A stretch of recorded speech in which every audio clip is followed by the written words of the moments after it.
السلام علیکم ورحمۃ اللہ وبرکاتہ۔ اعوذ باللہ من الشیطان الرجیم، بسم اللہ الرحمن الرحیم۔ محترم سامعین، میں امید کرتا ہوں آپ سب خیریت سے ہوں گے۔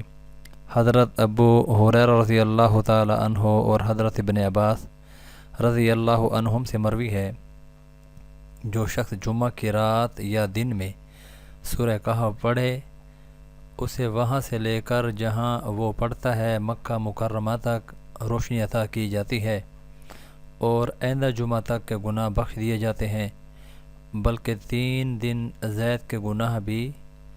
اس کے لیے صبح تک 70,000 فرشتے رحمت کی دعا کرتے ہیں۔ وہ بیماری سے، پیٹ کے پھوڑے، پہلو کے درد، برس اور کوڑ کے مرض سے اور دجال کے فتنہ سے محفوظ پایا جاتا ہے، یعنی بچ جاتا ہے۔ تفسیر قرطبی کے اندر موجود ہے۔ محترم سامعین، میں امید کرتا ہوں انشاءاللہ العزیز آپ سب لوگ سورہ کہف کو جمعے کی رات اور دن میں پڑھنے کا معمول بنائیں گے۔ اللہ ہم سب کو عمل کی توفیق عطا فرمائے۔